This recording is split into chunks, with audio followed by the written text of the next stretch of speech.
बहुत समय पहले की बात है। शंकरपुर नाम का एक गांव था।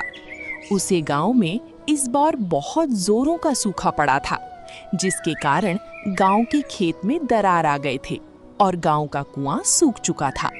सूखा पड़ जाने के कारण से पिछले कई वर्षों से खेत में अनाज का एक दाना भी नहीं हुआ था। उसी गांव में रघु नाम का एक किसान रहता था।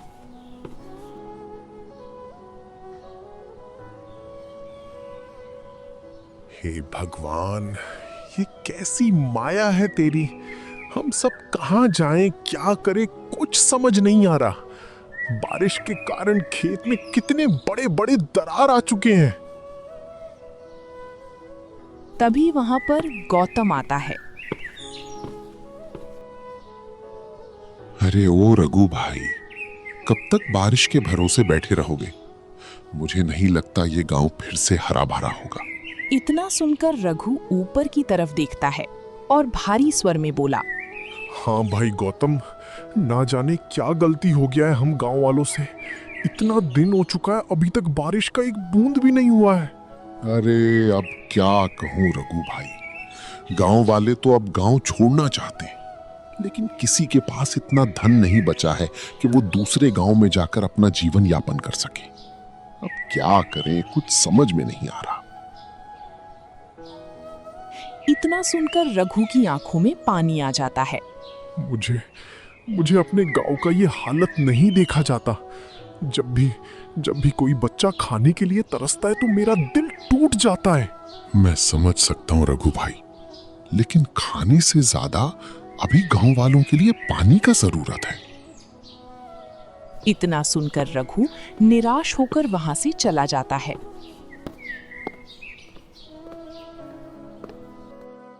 आखिर कब तक हमें इस सूखे गांव में रहना पड़ेगा? मुझे लगता है हमें ये गांव छोड़ देना चाहिए।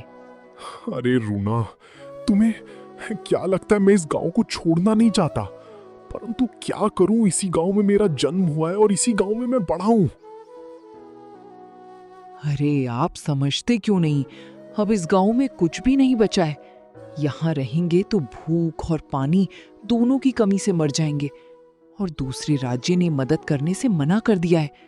कितनी बार कहा है तुमसे कि जाकर यहाँ के राजा से मदद मांगो, लेकिन मेरी बात तो कोई गांव वाला सुनता ही नहीं। तुम चिंता मत करो, मैं इस गांव के जमींदार से इस बारे में बात करूंगा। अगले दिन रघु गांव के जमींदार धनीराम के पास चला गया। नमस्कार जमींदार साहब, बात यह है कि आप तो जानते ही हैं, गांव में भुखमरी बढ़ती चली जा रही है। तो जमींदार जी, क्यों ना हम इस गांव के राजा से मदद मांगने के लिए जाएं? अच्छा, तुम्हें क्या लगता है कि गांव वाले इस गांव के राजा से मदद मांगने के लिए नहीं गया होगा? मैं वहां पर स्वयं गया था, लेकिन राजा मदद करने से साफ साफ मना कर दिया। उन्होंने कहा कि वो पहले ही बहुत मदद कर चुके हैं, अब और उनसे मदद नहीं हो पाएगा। बल्कि उन्होंने ये भी कह दिया कि हमारा गांव श्रापित है। आखिर इसीलिए तो 3 सालों से हमारे गांव में बारिश का एक बूंद भी नहीं हुआ है। गांव के लोग भी यही बोल रहे हैं। काश अभी यहां पर मुखिया होता, ना जाने वो कहां चला गया। वो होता तो कम से कम अच्छा सलाह तो मिल पाता इस सूखा से छुटकारा पाने का।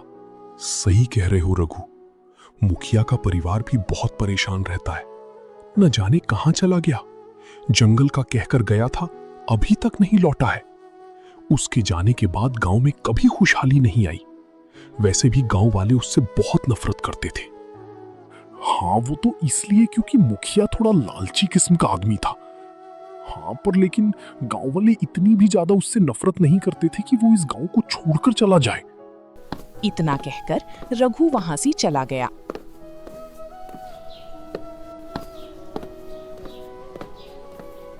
बेटा, अरे ओ बेटा, थोड़ा पानी मिल जाएगा? 3 दिनों से पानी का एक बूंद नहीं मिला। इतना कहकर वो बूढ़ी माँ वहीं पर बेहोश होकर गिर गई। ये देखकर रघु की आंखों में आंसू आ गए और वो गांव की ओर नहीं गया, बल्कि जंगल की राह पकड़ ली। थोड़ा दूर जाने के बाद वो एक पेड़ के नीचे बैठकर फूट फूट कर रोने लगा और आकाश की ओर देखकर बोला, हे भगवान, हे भगवान, मुझे मेरे गांव की गरीबी नहीं देखी जाती भगवान, कुछ मदद करो भगवान। तभी पेड़ के ऊपर से एक आवाज आई। समझ ले, तेरी भगवान ने सुन ली। रघु चौंक गया और जैसे ही उसने ऊपर की ओर देखा तो वहां पर एक प्यारा तोता उसकी ओर देख रहा था। मुझे देखकर डरने की जरूरत नहीं है रघु। अभी कुछ देर पहले तुम गांव वालों के लिए भगवान से दुआ कर रहे थे। तुम्हें अपनी गांव के लिए इतना प्यार देखकर मुझे बहुत अच्छा लगा। आजकल लोग तो सिर्फ अपना ही भला चाहता है, लेकिन तुम अपनी साथ साथ पूरे गांव वालों का भला ही सोचते हो। हाँ वो तो ठीक है, लेकिन कौन हो तुम? तुम एक पंछी होकर मनुष्य के भाषा में कैसे बात कर सकते हो? मुझे तो लगता है तुम कोई मायावी भूत प्रेत हो। नहीं रघु, तुम घबराओ मत। मुझे तुम सिर्फ अपना मददगार समझो। लेकिन फिर भी तुम मनुष्य के भाषा में कैसे बोल सकते हो? रघु पूरी तरह से डर गया और वहां से दौड़ते हुए अपने घर की तरफ चल दिया।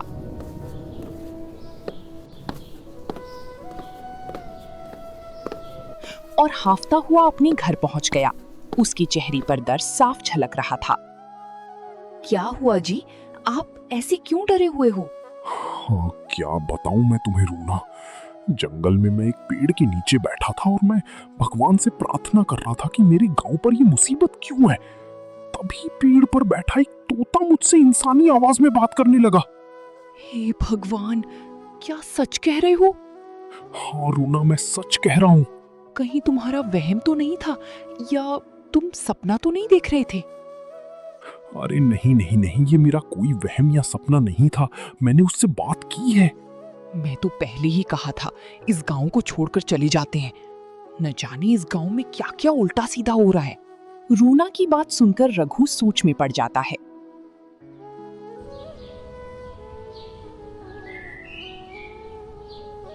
अगले दिन जब रघु रूना से आंगन में कुछ बात कर रहा था, बात करते समय ही वहां पर रंग बिरंगी चमक के साथ वही तोता आ पहुंचा। तोता को देखकर रघु एक बार फिर से डर गया। अरे अरे अरे रघु, डर क्यों रहे हो?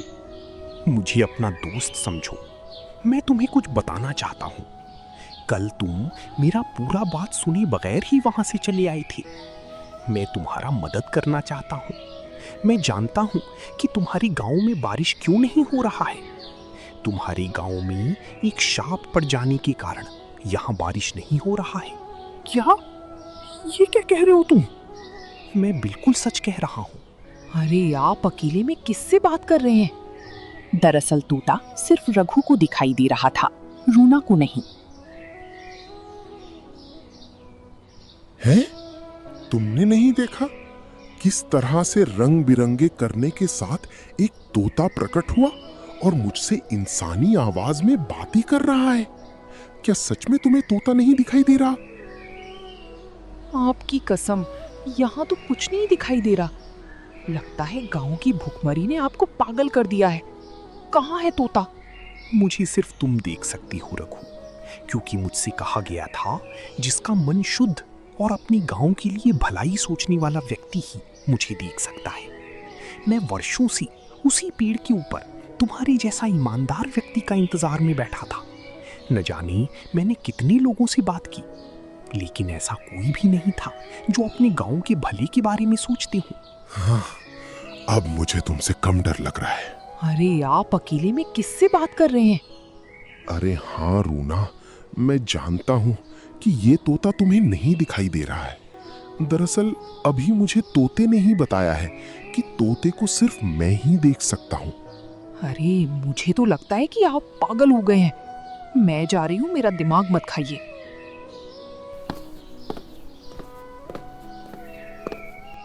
रघु, तुम मेरी बात ध्यान से सुनो।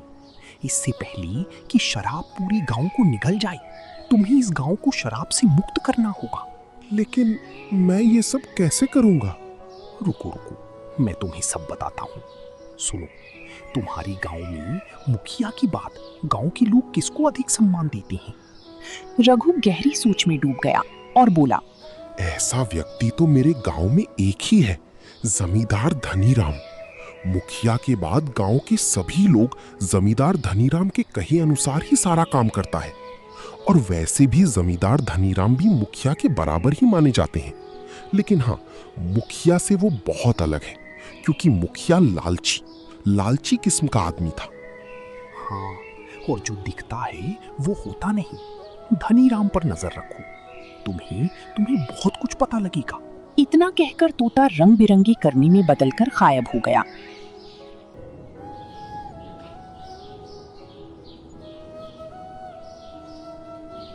शाम होने के बाद रघु जमींदार धनीराम की यहाँ नजर रखने के लिए चले जाता है और खिड़की के सामने जाकर देखने लगता है। अंदर में धनीराम और उसकी पत्नी कुछ बातें कर रही थी। आखिर कब तक हम इस गांव में ऐसे ही रहेंगे? हमारे पास इतना धन है, लेकिन फिर भी कब तक हम गरीब होने का दिखावा करते रहेंगे? अरे बकवास बंद करो सुनीता, तुम्हें पता भी है सारा धन मुखिया के पास है। मैंने उसे धन छुपाने के लिए जंगल भेजा था, लेकिन वो आज तक नहीं लौटा है। तुमसे बड़ा मूर्ख मैं नहीं देखा। तुमने उसे लालची मुखिया को पहचान नहीं पाए। वो तो कभी वापस आएगा ही नहीं और हम खाली हाथ रह गए। कितनी मुश्किल से तुमने इस गांव वाले के लिए धन लिया था और उसे भी तुमने उसे मुखिया को दे दिया। ये सुनकर धनीराम सोच में डूब गया और बोला, हाँ, तुम ठीक कह रही हो। मुखिया तो बहुत ही लालची था। मुझे उस पर विश्वास नहीं करना चाहिए था। लेकिन अब पछता कर भी क्या होगा? इंतजार करने के अलावा मेरे पास और कोई अवसर ही नहीं है। हे भगवान, आखिर हमें कब तक ये दिन देखने पड़ेंगे? मत भूल कि वो मुखिया भी राक्षस का पुजारी था और उसी की पूजा की वजह से हमें ये सब कुछ पता चला कि गांव में सूखा पड़ने वाला है। और उसी ने बताया था कि गांव के सूखा की भविष्यवाणी की वजह से हमें राजा के द्वारा बहुत सारा धन मिल सकता है गांव की भलाई के लिए। देखा जाए तो योजना के मुताबिक सब सही हुआ था, लेकिन पता नहीं जब मुखिया जंगल गया तो वापस नहीं लौट कर आया। बाहर खड़ा रघु ये सब सुनकर पूरी तरह चौंक गया। वो बहुत ही घबरा गया और दबे पांव वहां से हट गया। तभी उसे रास्ते में वही तोता दिखाई दिया।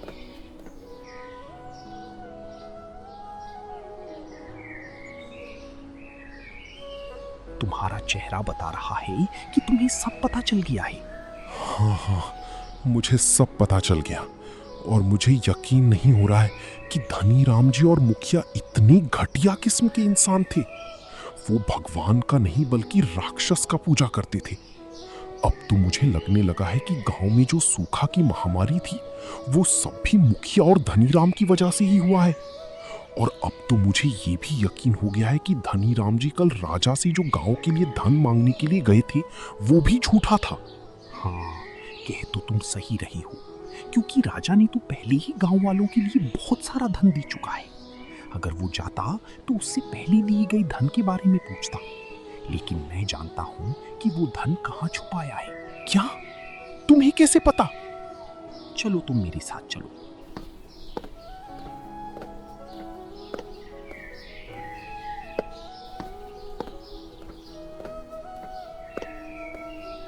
वो धीरे धीरे जंगल के अंदर चलती गया। उसके सामने बहुत भयानक जंगल था। इस जंगल के बीचों बीच एक गुफा रघु को दिखाई दिया।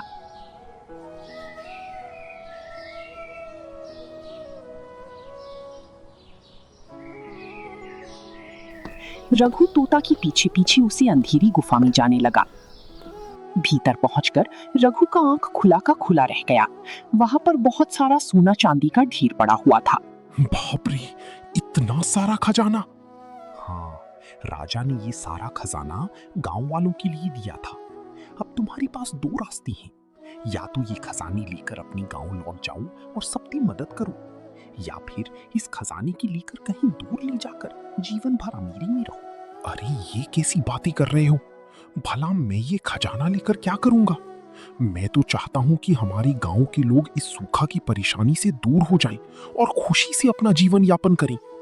मुझे आज भी याद है वो बूढ़ी माँ मेरे पास आई और पानी पानी कहकर वहीं पर बेहोश हो गई।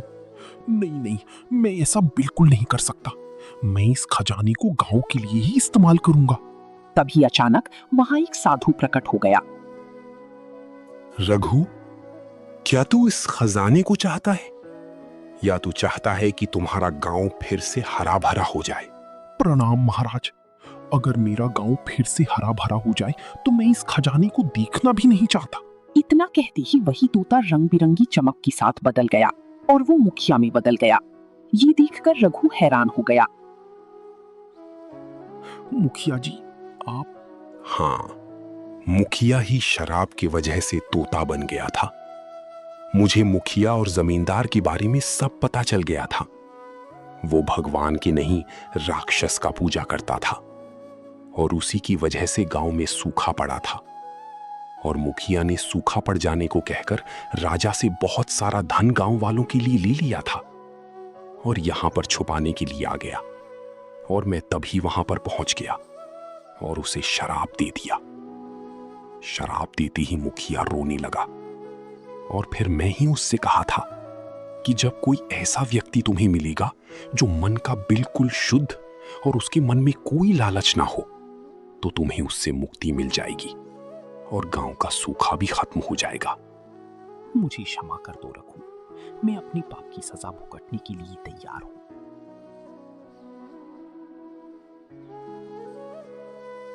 तो इस तरह फिर से रघु का गांव हरा भरा हो जाता है।